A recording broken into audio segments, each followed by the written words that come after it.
Hoje, então, a gente começa a trabalhar o capítulo 23, que é, então, chamado de Lei de Gauss. Então, vamos lá.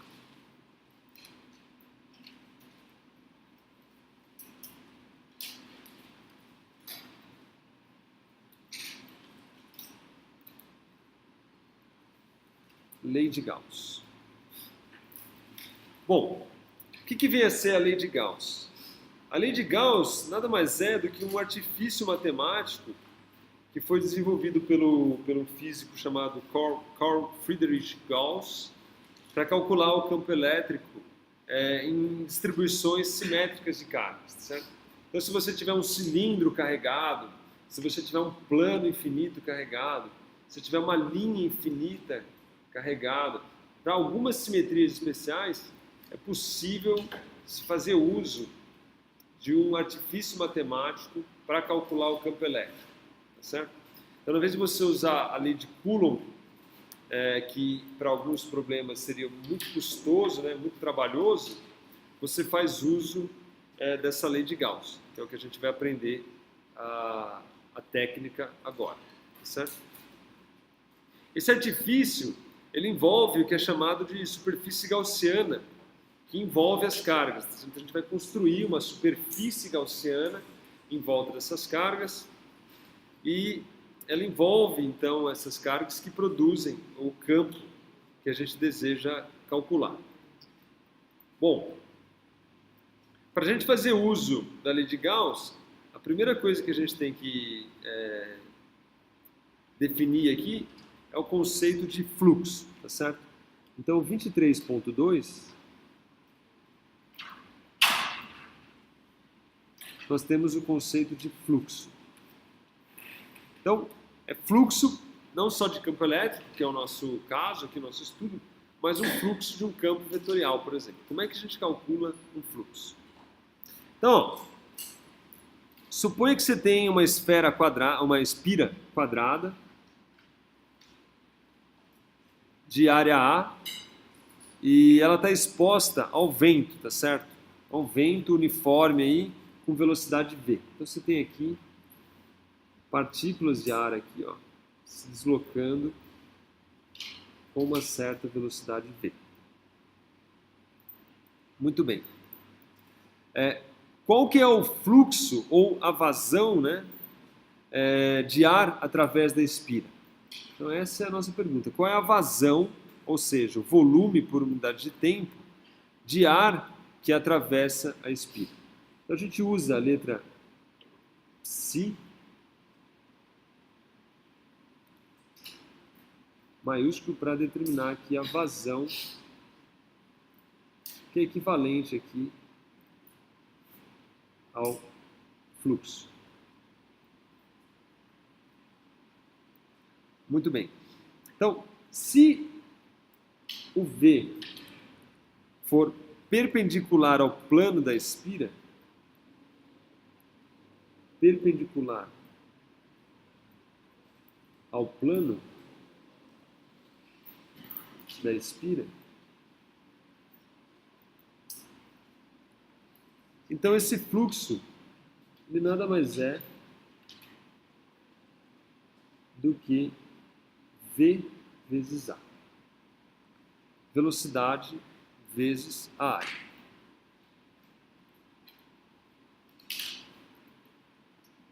Se o V é paralelo ao plano da espira,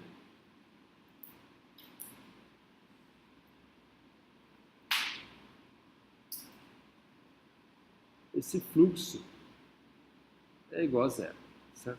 Então, se o seu vento estivesse apontando para cá, não ia atravessar nenhuma molécula de ar nessa espira, tá certo? Então, o fluxo seria zero. Muito bem. E para o caso que V e o nosso dA, né, que é o nosso elemento infinitesimal de ar, aí, fizeram um ângulo arbitrário.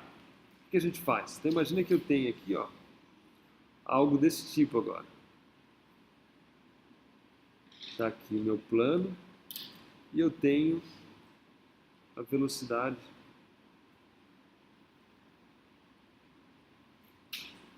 perpendicular ao plano. O meu dA, né, é um elemento de área perpendicular a esse plano, então desenhar em verde aqui, ó. Está aqui o meu dA, está aqui o meu elemento de área.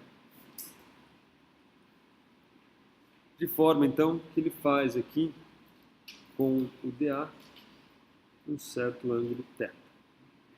Tá certo? Então, para esse caso, como é que a gente calcula o fluxo? Então, a gente faz, então, aí a decomposição, tá certo? A gente vai pegar a componente, então, que é paralela a dA.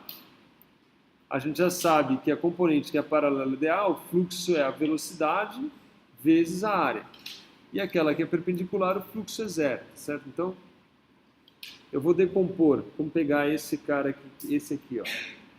Tá aqui a minha velocidade. Eu vou decompor a sua componente aqui perpendicular, isso aqui vai me dar um V perpendicular, e eu tenho aqui um V paralelo. Esse V paralelo não contribui para o fluxo, e o fluxo todo vem, então, nada mais é do que o meu V perpendicular vezes a área. Tá certo? O meu V perpendicular nada mais é do que um V cosseno de θ, tá certo? Se você olhar aqui, seno de θ dá o cateto adjacente, dá a minha componente, então, paralela. E o cosseno de θ é o cateto oposto, né? Desculpe, o seno é o cateto oposto, que dá esse aqui, e o cosseno é o cateto adjacente, de forma, então, que o meu V perpendicular nada mais é do que V cosseno de θ vezes a área. Ok? Então, esse é o meu fluxo, que você pode agora escrever na forma vetorial, de forma que o fluxo é igual a V escalar A. Onde o meu A é esse vetor aqui, ó, que está apontando na direção perpendicular ao plano da superfície, tá certo? Então, isso aqui na forma vetorial. Então, é assim que se calcula o fluxo, tá certo? Então, se você tiver lá um aro e estiver passando uma quantidade de água, de líquido, você vai pegar, se tiver paralelo ao dA, basicamente a velocidade vezes a área. Isso aí vai te dar o fluxo, vai te dar a vazão. Se ele tiver com um certo ângulo, atravessando esse aro, você vai então pegar a sua componente paralela a dA, que vai dar então basicamente V cosseno de θ vezes a área. Esse é o fluxo, é assim que a gente define fluxo de um campo vetorial. No nosso caso aqui a gente está falando de velocidade, mas poderia ser também o caso de um campo elétrico. Então, vamos ver como é que fica então no caso do campo elétrico. É totalmente análogo, certo? Então, 23.3, a gente trata então de fluxo de campo elétrico.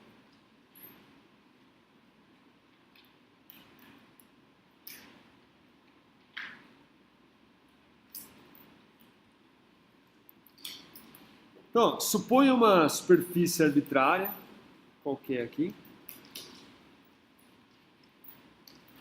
Está aqui uma superfície, tá certo? E a gente vai dividir essa superfície em pequenos quadrados aí de áreas ΔA. Então a gente vai como se estivesse quadriculando ela toda. Você faz uma malha lá, toda quadriculada, de forma que essa superfície vai ser dividida em pequenos quadrados de áreas ΔA. Então, você tem aqui, ó, um elemento dA aqui, você tem outro aqui. Ligados eles tem outros, tem infinitos desses caras aqui, cada um deles conectados nessa superfície. Esses elementos são infinitesimais, de forma que você pode tratar cada um deles como planos, tá certo? Então você despreza a curvatura. Se você tiver uma curvatura, mas você chegar e olhar bem próximo dela, bem próximo, isso aí vai se comportar como se fosse um plano, certo?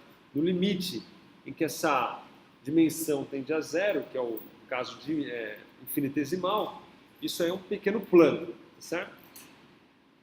Beleza? Então, basicamente, cada um desses dAs aí, ou delta-As, vão se comportar, vão ser considerados planos, tá certo? E cada um deles tem aqui, obviamente, seu componente delta-A. Então você tem aqui, ó, um perpendicular aqui, tá aqui meu delta-A. Esse aqui pode estar para cá, tá aqui perpendicular, tem um delta-A. Esse aqui o plano está para cá, tá aqui 90 graus, delta-A. Todos eles aí têm o seu pequeno delta-A. E atravessando esse plano aí,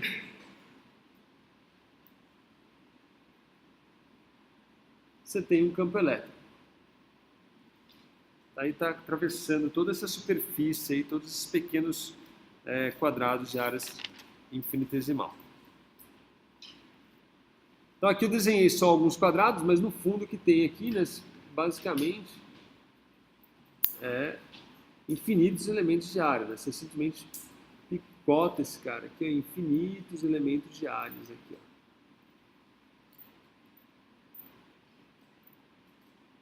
Então você tem vários deles aqui. Vários deles.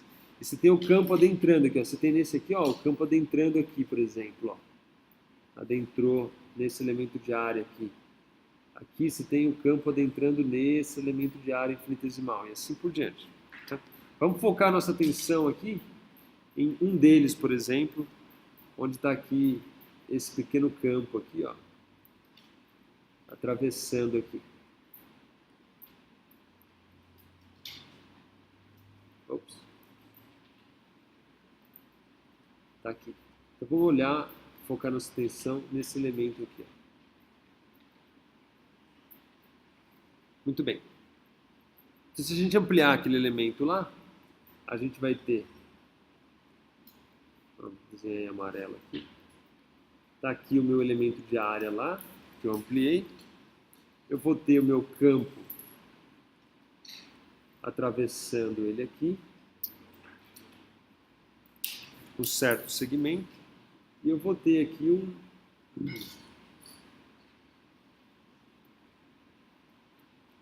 delta-A aqui, que é perpendicular aqui na superfície, tá certo? Esse campo aqui tem um certo ângulo θ com delta-A.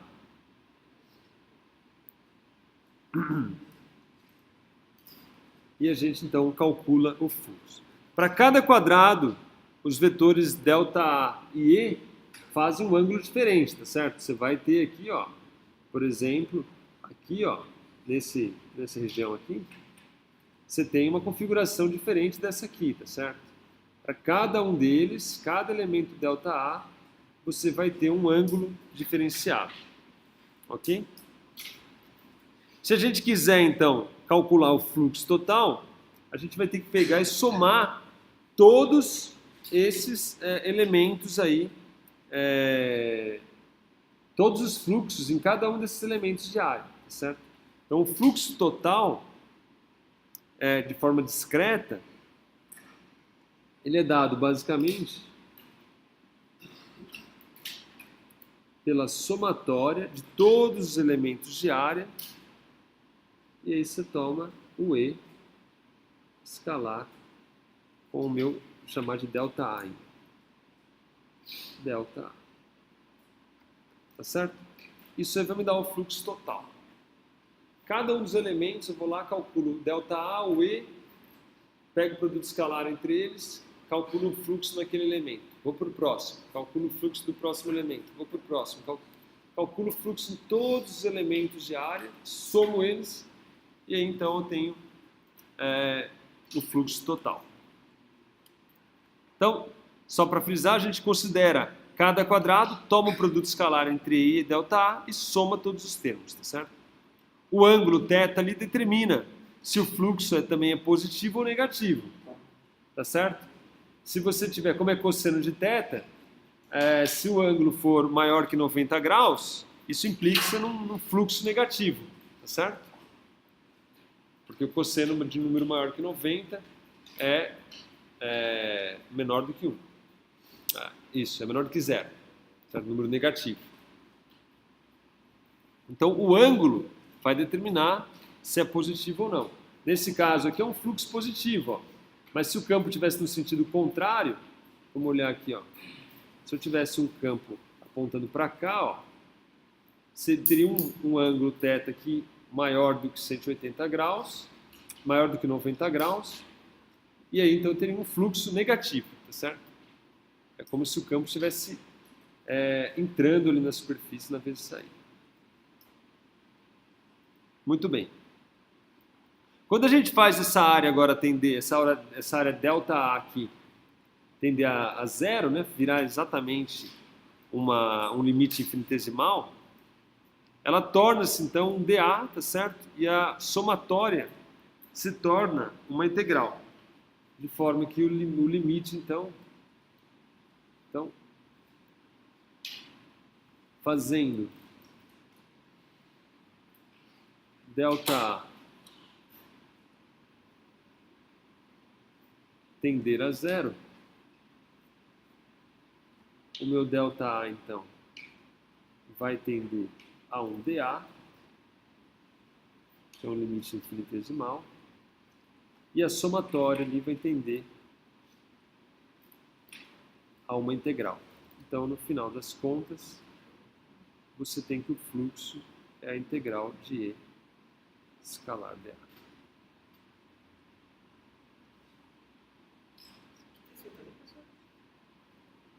Tender a zero. Fazendo ΔA tender a zero, ΔA tendendo a dA.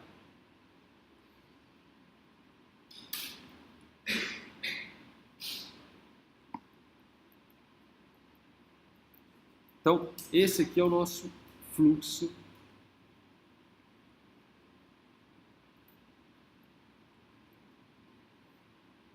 essa superfície aqui é uma superfície fechada, então a gente usa um símbolozinho aqui, tá certo? Para integral, simplesmente para falar que é uma superfície fechada, ou seja, ela é uma bola, uma bexiga, algo desse tipo. E isso aqui me dá o fluxo através da superfície. E essa superfície a gente chama de superfície gaussiana. Então, isso aí me dá um fluxo através da superfície gaussiana.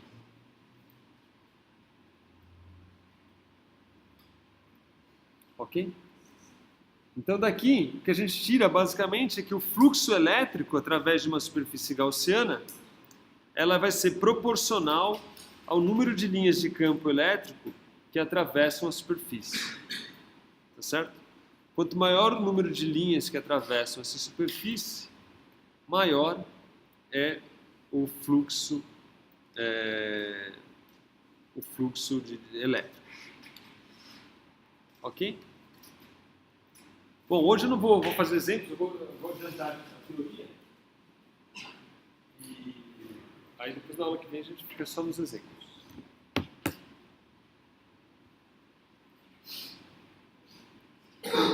Então, muito bem.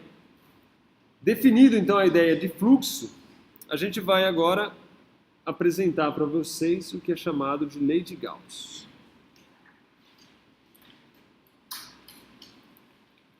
Fique tranquilo que a gente vai fazer muitos exemplos disso aí.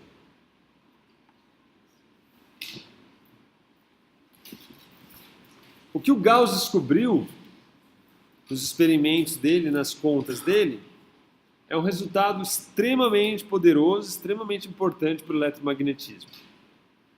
Então existe uma lei, que é chamada lei de Gauss, que relaciona o fluxo total de um campo elétrico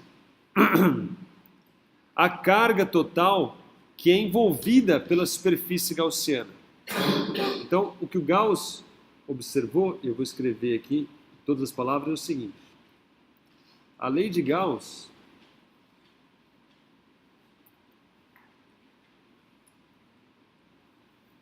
relaciona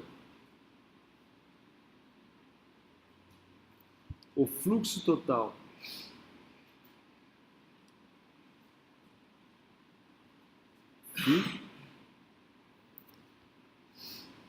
de um campo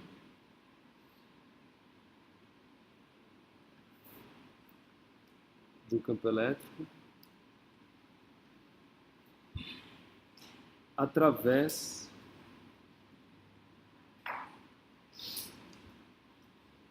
de uma superfície fechada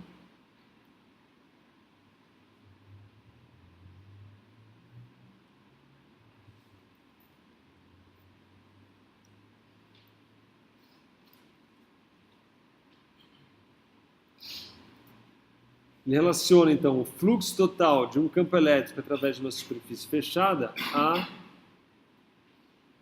carga total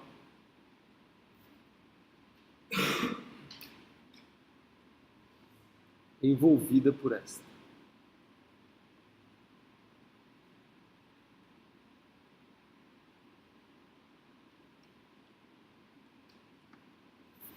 Então, uma relação entre o fluxo e a carga total envolvida pela superfície gaussiana. Então, se eu tiver uma bexiga, tiver uma carga dentro dela, o que ele mostrou é que esse fluxo ele é proporcional à carga interna. Certo? Foi isso que ele mostrou. E é da seguinte maneira: a constante de proporcionalidade é basicamente o ε0.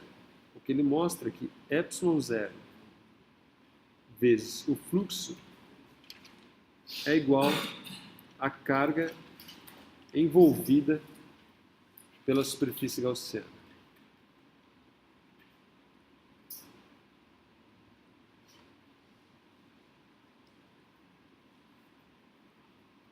Ou seja, ε0 integral de E escalar dA é igual à carga envolvida pela superfície gaussiana. Isso aqui é conhecida como lei de Gauss.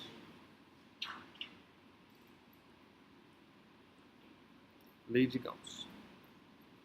Aqui, né, a gente vale frisar que a gente está falando do vácuo, tá certo? Esse ε0 aqui, ó, é a permissividade do vácuo. Então, esse resultado ele é válido se a gente estiver trabalhando lá no espaço sideral, tá certo? Caso contrário, a gente tem que pôr a constante de proporcionalidade correta aqui, que é a permissividade do meio. Só para frisar isso aí. O sinal da carga envolvida vai nos dizer se o fluxo é para fora, ou seja, se é positivo, ou é para dentro, se é negativo, certo? Então, a carga envolvida já me dá o sinal do fluxo. E esse Q envolto aqui, ele é o valor da carga total envolvida pela superfície E, tá certo? Então, é a carga total envolvida pela superfície. E o E é o campo elétrico total produzido, tanto por cargas dentro ou fora. Esse E aqui, ele é o campo elétrico total produzido por cargas que estão dentro ou fora. Bom, outra coisa que é importante frisar é o fluxo produzido por cargas externas à superfície. Então imagina, ó, que eu tenho aqui uma superfície gaussiana e eu tenho minha carga só aqui. Essa carga produz campos elétricos, tá certo? Que estão aqui apontando em todas as direções aqui.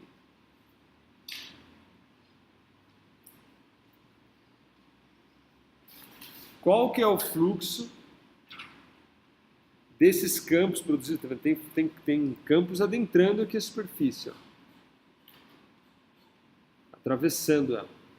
Se você olhar a lei de Gauss, qual é o fluxo através dessa superfície? O que vocês acham? Quanto vale?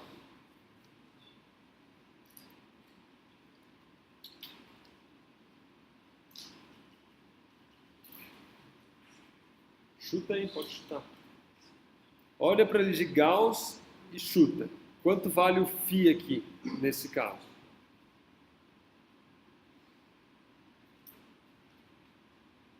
Qual é a carga envolvida pela superfície gaussiana? Quanto é? Tá aqui, isso aqui é uma bexiga, ó. Eu pergunto para vocês, qual é a carga total envolvida por essa bexiga?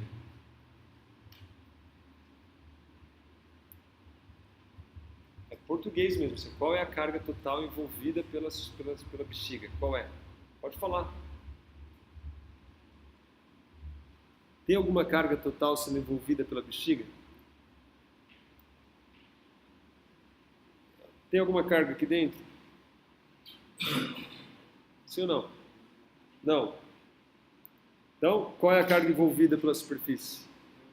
Hã? Zero. Zero. Qual é o fluxo? Zero. O fluxo é zero. Por que é zero? Se tem campo adentrando ela aqui, ó.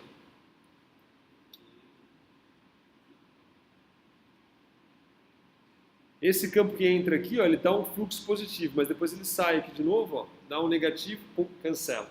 Toda linha de campo que entra, sai. Toda linha de campo que entra, sai. Toda linha de... Então, o fluxo total, quando você somar, vai dar zero. Tá certo? Sem erro, sem sombra de dúvida. Você lembra-se do ângulo? Ó, esse cara aqui tem um ângulo, quando ele entra aqui, ó, maior do que 90. Aí quando ele vai sair aqui, ó, ele tem um ângulo menor do que 90, praticamente paralelo ao DA aqui, ó. Paralelo ao DA. Esse cara aqui tem um ângulo de 180 praticamente, tá vendo? Ó? Porque o DA aponta numa direção e o E aponta na outra. Então, fluxo negativo. O outro lá é um fluxo positivo, um cancela o outro, dá zero. Se você somar todos os fluxos, vai dar zero. Então, qual é o fluxo total atravessando a superfície, hein?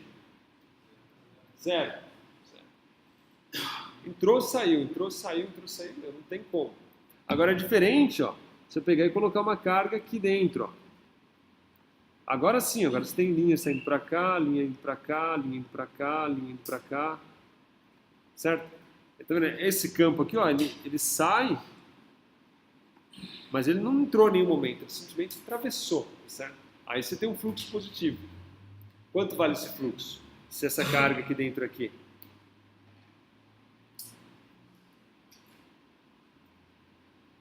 Pode falar, sem medo de errar.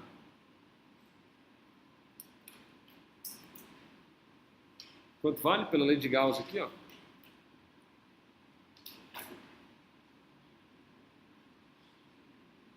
Se essa carga vale Q,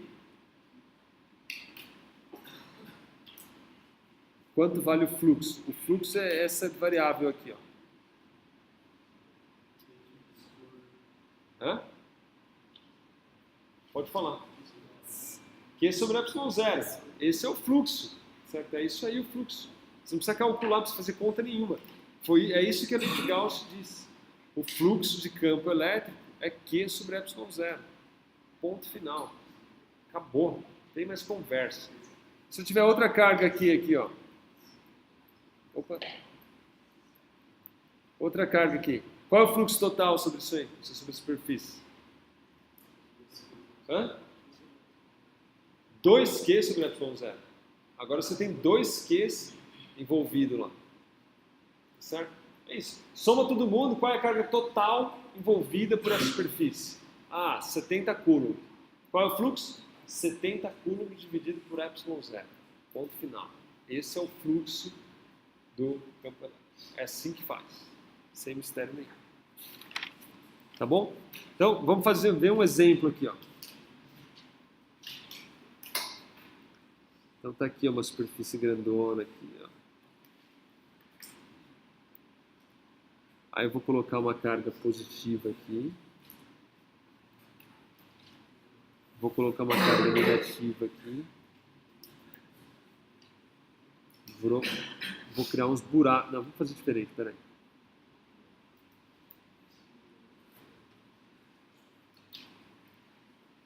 Uma carga positiva, uma carga negativa, e vou fazer uns buracos aqui, ó, dentro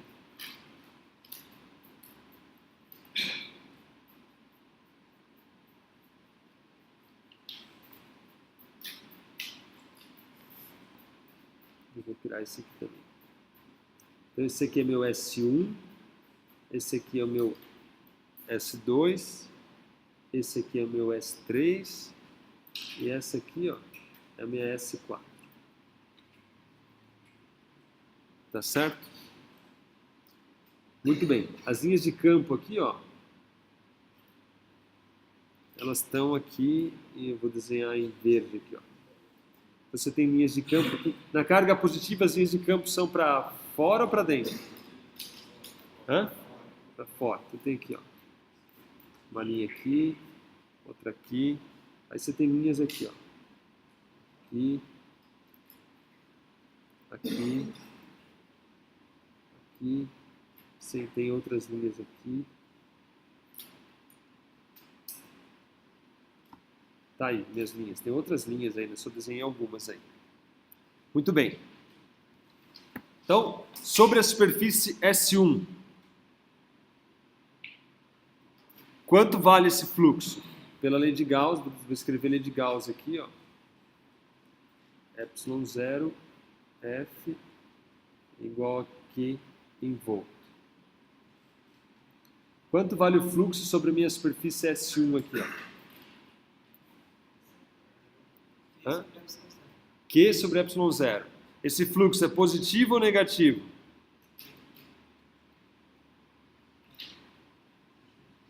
Hã? A carga é positiva ou negativa? Positiva, logo o fluxo é positivo, tá certo? Ó, o fluxo está relacionado com a carga. Se a carga é positiva, o fluxo é positivo. Se a carga é negativa, o fluxo é negativo, tá certo? Quanto vale então o fluxo novamente sobre S1? Q sobre ε0. Olha, sobre S2, quanto vale o fluxo? Hã? Pode falar. Q sobre ε0, positivo ou negativo? Então, fluxo negativo e é, então, dado por Q sobre ε0. Sobre a superfície S3, quanto vale o fluxo? Quanto? Zero. Tem carga interna na superfície S3? Não tem. Tá vendo? Toda a linha que entra aqui, ó, entrou aqui, saiu aqui. Se tiver outra linha que entra aqui, vai sair aqui necessariamente. Não tem como, certo? Entra de um lado, sai do outro. Entra de um lado, sai do outro. Então, não tem fluxo nenhum. Nenhum. Zero. E sobre S4, quanto vale o fluxo? Hã? Isso. Se eles tiverem em módulo a mesma carga, quanto vale o fluxo? Hã? Zero. Vale zero. O fluxo vale zero, tá certo? Por quê? Porque a carga total envolvida pela superfície é zero. Se tem mais Q, menos Q, somou, deu zero, fluxo total, zero. Acabou, ponto final. É isso aí. Não importa a posição onde estão essas partículas, não importa. Você vai somar todo mundo lá, ver, o fluxo dá zero. Certo? Ok? Muito bem. Dando continuidade. Alguma pergunta? Beleza? 23.5. Lei de Gauss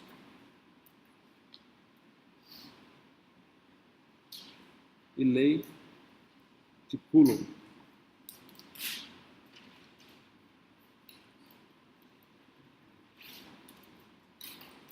A grande pergunta é que será que a gente pode deduzir a lei de Coulomb pela lei de Gauss? Será que a gente consegue tirar a lei de Coulomb aqui?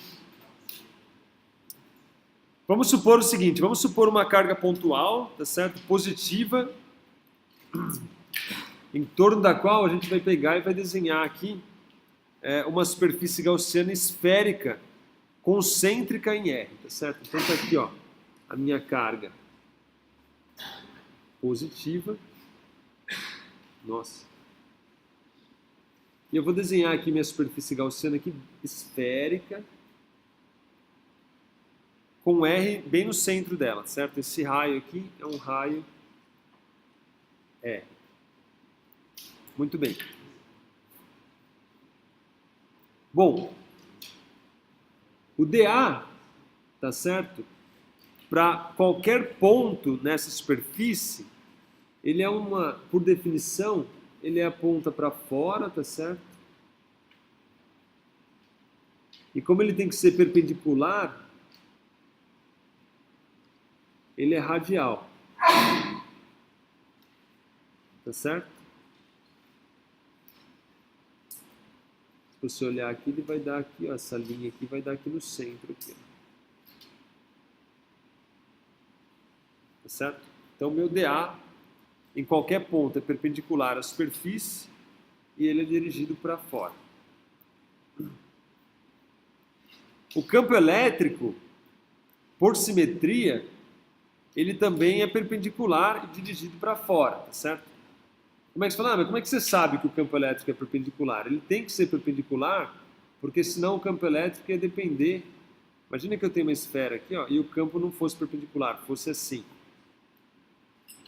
Aí eu olho de um jeito diferente, se eu rodar isso aqui 180 graus, vamos dizer que esse aqui é assim e esse aqui é assim. Aí eu rodo essa esfera de 180 graus, aí eu vou ter uma configuração assim e o outro assim. E aí não pode, tá certo? Você não pode ter uma física diferente por olhar de uma maneira diferente, tá certo? Você tem que ter a mesma física, não importa como você olha, certo? Não pode depender do referencial. Então, por simetria, o campo elétrico tem que ser todo radial. Se ele for radial, aí você pode olhar de qualquer ângulo, pode rodar como você queira, que a física não vai mudar, tá certo? Todo mundo é um pontinho radial. Então, por simetria, o E também é perpendicular à superfície e também é radial. Tá certo?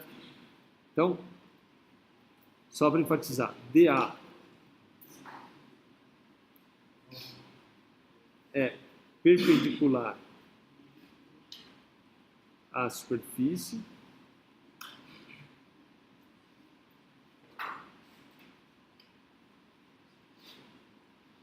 e radial. Isso aqui pela própria definição do meu elemento de área, certo? O E, por simetria,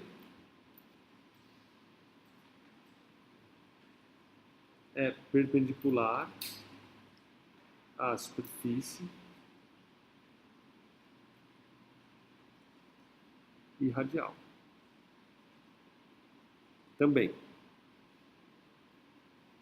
Então, se os dois são perpendiculares e são radiais, o E ele é paralelo ao DA. Tá certo? De forma, então, que a minha integral aqui de E escalar DA, ela é igual... São paralelos, né? Dá o módulo de E, módulo de DA, vezes cosseno entre o ângulos. Cosseno de 0 vale 1. Então isso aqui nada mais é do que EDA. É o módulo de E vezes o módulo de A. Muito bem. Também por simetria, o campo elétrico, apesar de ele variar com a distância, tá certo? Para uma mesma distância R, ele tem que ser constante. Da mesma maneira, ó, se eu tiver uma esfera aqui, ó, eu não posso ter um campo, imagina que a minha carga está aqui no centro. Eu não posso ter um E aqui maior do que aqui, tá certo? Vamos dizer que isso aqui seja o meu E1 e o meu E2. Essa distância é a mesma. Se eu rodar de novo de 180 graus, aí o maior ficou embaixo e o menor ficou em cima. Também não pode, tá certo? Por simetria, não pode variar conforme você roda, tá certo? Então o E, ele é constante em todos os pontos da superfície. Para qualquer ponto que você olhar aqui, ó, como a distância R é a mesma, ele é constante. Ele é constante em todos os pontos.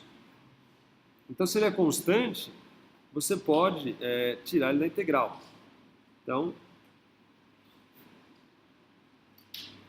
daqui eu tiro que a integral de E escalar dA, no final das contas, é E integral de dA. Onde dA aí mede então, a área dessa superfície aí esférica, tá certo? Pela lei de Gauss, a gente sabe que ε0 vezes o fluxo, isso aqui é o fluxo, né? A integral de EdA na superfície fechada. Isso aqui é igual a ε0, a integral de E escalar dA. E por sua vez é ε0 e integral de dA, que pela lei de Gauss nada mais é do que igual a carga em volta. Certo? Integral de dA é a área da superfície gaussiana.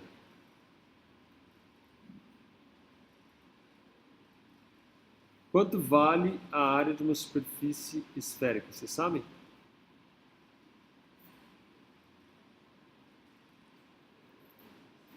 A área de uma casca esférica. Vocês sabem ou não?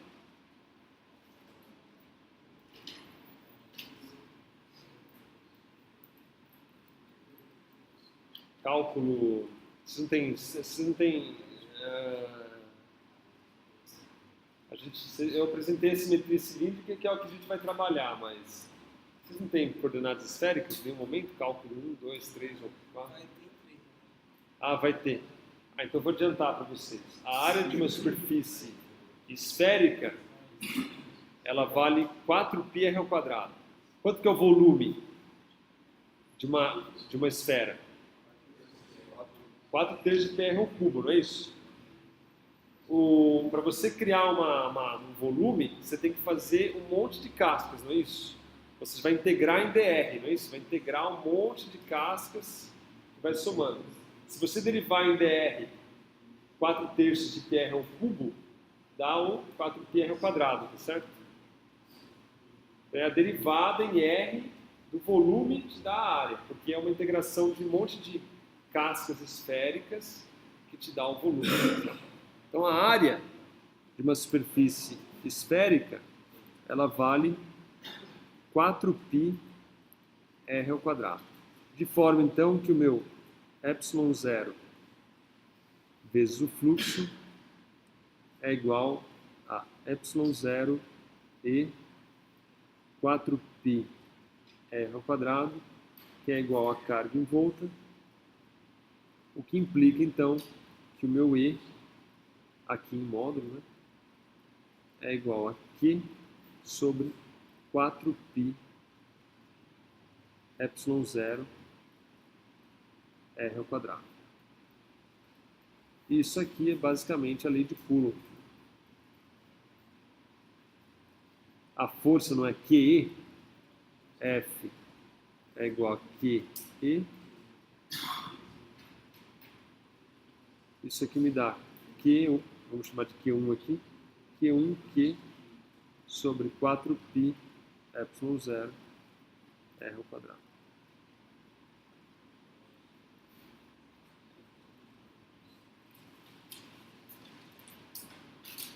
Tá certo? Esse campo elétrico é exatamente o campo elétrico obtido da lei de Coulomb. Esse indivíduo aqui.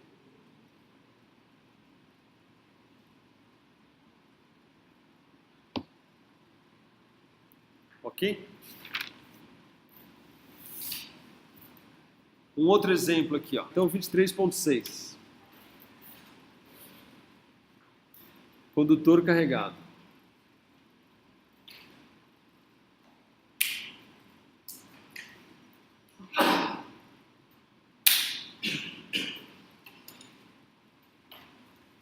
Se um condutor ele é carregado com uma certa carga em excesso, toda a carga vai se situar na superfície do condutor, certo? De forma que o interior do condutor ele fica neutro, ok? Então, ó, basicamente, isso é a situação de menor energia. Certo? Depois que a gente vai calcular a energia, a gente vai ver que essa configuração de menor energia, quando você carrega 10 coulombs no condutor, como as cargas estão livres, é todo mundo ficar o mais afastado possível, ou seja, todo mundo ficar na superfície. Na natureza, tudo tende à situação de menor energia, certo? A situação de menor energia desse caneta aqui, ó, é lá, certo? Onde o H é mínimo, né? Isso é MGH, não é energia. Tudo na natureza é uma lei da natureza, tende a uma situação de menor energia. Então, se eu tiver um condutor carregado, a carga desse condutor vai ficar tudo na superfície. Toda na superfície. Então eu pergunto para vocês, quanto é o campo elétrico no interior de um condutor carregado? Zero. Muito bem, é zero. Por que é zero? Por quê? Por causa da lei de Gauss, não é isso? Claro. Ó, eu vou pegar e vou fazer minha superfície aqui, ó. Gaussiana aqui, ó. Fiz minha superfície gaussiana um pouco adentro da superfície. Não tá. Quanto que é a carga em volta para a superfície gaussiana? Zero. Não tem fluxo, não tem campo elétrico. O fluxo, então, é E sobre ε0.